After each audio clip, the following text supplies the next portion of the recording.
Mga kasangkay, kani kuno ang diskarte kung mapaakang kagbitin. Tanawa niyo ni. Kay ang aho iba man, ang iya iba pud, tanawa niyo. Mga guys, nanasan ko'y tips bahil sa kanang mapaakan kagbitin mga guys no. Sukad kani adto no, sa didto pa ko sa bukid sa Kantoratoy, giingnan ko sa usa ka lumad, sa usa ka nitibo.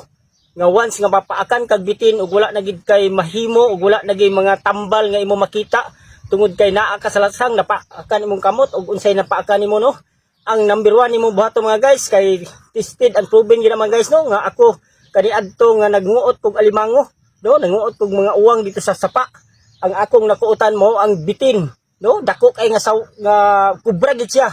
Dito siya sa ilalom sa bato nga nagukob no. Gituhak niya akong diri mga guys. Pagkataon to daminhod tanan akong lawas tungod kay nahibaw, tungod kay na kitan ko sa lumad mga guys. Ningon siya nga hapa. Oh, hapa. Maghapa ka mga guys ug mukaong kagyuta ug ibuga sa kun asa ka na samad. Ang paghapa mga guys no, muto kag sa dili no. Kay mo ay gitudlo sa lumad nga nakakita nako hapa, bagarinaw. Oh, hapa. Mo na mga guys no, hapa.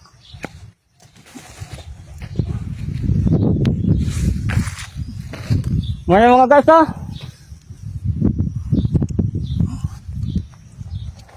Pagkahangang gibuga sa asat ng dapit nga napakan kong halas. Ug ang sobra nga yuta akong gihot og kaom. Anya mga guys, pinaka-epektibo nga tambal ang yuta mga guys, mo imong ibuga. Diin napaakan kagbitin. Ug diha dai mga guys no, daw sama nga nilugsot ang mga lala diri sa kuko murag nang lapos tanan ang lala mga guys no. Ug diha epektibo, tested ug nasuwayan na nato mga guys ang pagpaak sa kubra. Ang tambal nga bugtong ang yuta ra gyud. Ayaw sa punita kundi ang imong baba. Ibuga. Baba? Nabuhat na nahitabo din sa una? Katulo.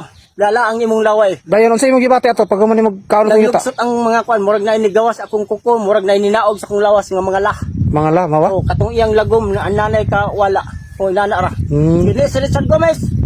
Like, follow and share. Richard Gomez TV. Thank you. Siya kikipaak man dire. Tapos ingod-ngod siya sa yuta. Tapos siya kilunok ang iba, tapos buga-buga. Iba mga aho. Kay pag kipaak ko dire, saka ang kabanho dire, aho ipugngan. Pag pugong na ho, kay musaka man magyapon. Tapos mumura man musaka na sa ulo. Aho di sa mapugpugngan kay mamatay mga. Imuliog. Ang aho gibuhat, aho gibis nga. Gawas ang laoy. Gawas ang lama ora na. Pagpaakang kapog nira tapos di na nga matabang ipis nga.